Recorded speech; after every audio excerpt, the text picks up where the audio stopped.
Assalamualaikum warahmatullahi wabarakatuh. Bismillahirrahmanirrahim. Alhamdulillahi rabbil alamin. Wassalatu wassalamu ala khatamil anbiya'i wal mursalin wa imamil muttaqin nabiyyina wa maulana wa uswatina wa habibina Muhammadin wa ala alihi wa sahbihi ajma'in. Asyhadu an la ilaha illallah al-malikul haqqul mubin wa asyhadu anna Muhammadar Rasulullah arsalahu rahmatan lil alamin. Amma ba'd. Para pemirsa yang dirahmati Allah Subhanahu wa taala, ada satu kisah yang telah termasyhur dan bahkan bukan kisah yang dipandang langka, namun sudah menjadi bahan yang sering kita dengarkan, yakni berkait dengan rezeki. Apakah pondasinya ikhtiar ataukah tawakal? Karena tentunya setiap kita diperintahkan untuk menjemput rezeki yang telah Allah sediakan. Berkait dengan ini, ada sebuah kisah yang menarik. Seorang ulama yang amat sangat alim dan juga dengan ulama yang alim lainnya, yakni ulama yang terkenal, yakni Imam Malik bin Anas dan Imam Muhammad bin Idris Asy-Syafi'i, atau orang lebih mengenal dengan Imam Malik dan Imam Syafi'i. Imam Syafi'i ialah murid dari Imam Malik. Imam Malik ialah imam asli dari kota Darul Hijrah, yakni kota Madinah. Sedangkan Imam Syafi'i, beliau lahir di Gaza atau Guzah. Kemudian beliau pernah bermukim di Mekah dan pernah tinggal di Baghdad, dan juga terakhir beliau di Mesir. Para pemirsa yang dirahmati Allah, pada saat keduanya bertemu di sebuah majelis, maka terjadilah dialog antara Imam Malik dan Imam Syafi'i berkaitan dengan masalah rezeki. Apakah pondasinya ikhtiar ataukah tawakal? Imam Malik punya satu pandangan bahwa rezeki itu pondasinya ialah bertawakal pada Allah Subhanahu wa ta'ala. Itu yang menjadi pondasi dari datangnya rezeki masing-masing makhluk Allah Subhanahu wa ta'ala. Sedangkan Imam Syafi'i punya pendapat yang lain, bahwa rezeki itu pondasinya ikhtiar. Karena Allah akan berikan rezeki pada saat dia berikhtiar dan kemudian dia berusaha untuk mencarinya, sehingga keduanya tidak bertemu dalam satu pendapat. Karena tidak bertemu, kemudian Imam Syafi'i menyatakan pamit dari rumah gurunya untuk kembali ke kediaman beliau. Akhirnya Imam Malik memberikan kesempatan, silahkan Syafi'i, kalau engkau mau kembali, hati-hati di jalan dan senantiasa ingat pada Allah Subhanahu wa ta'ala.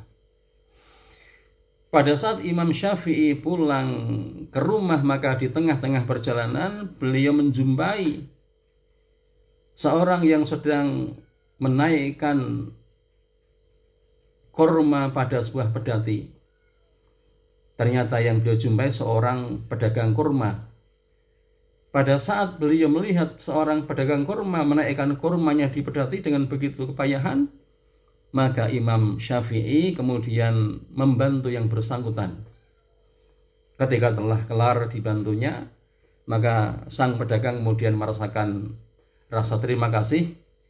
Lalu dia memberikan pada Imam Syafi'i satu kantong kurma, satu kresek kurma.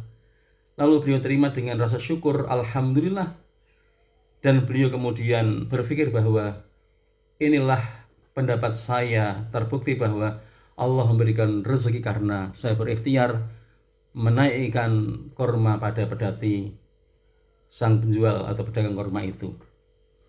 Maka kemudian beliau pulang ke Imam Malik untuk menyampaikan bahwa pandangannya lah tidak salah, bahkan juga benar, karena dengan ikhtiar menaikkan kurma ke pedati, maka beliau mendapatkan 1 kantong kurma itu. Akhirnya beliau kembali ke rumah Imam Malik. Pada saat kembali, Imam Malik merasa kaget. Kenapa Syafi'i engkau kembali ke sini? Maka beliau mengatakan, wahai guru, saya akan menyampaikan satu pandangan bahwa apa yang saya pendapatkan insya Allah tidak salah. Bahwa rezeki itu pondasinya adalah ikhtiar. Ini saya buktikan dengan saya menaikkan kurma ke pedati seorang pedagang kurma, maka saya mendapatkan rezeki 1 kantong kurma ini. Silahkan Anda cicipi, Anda rahapi, ini kurma yang saya dapatkan dari ikhtiar menaikkan kurma ke pedati itu.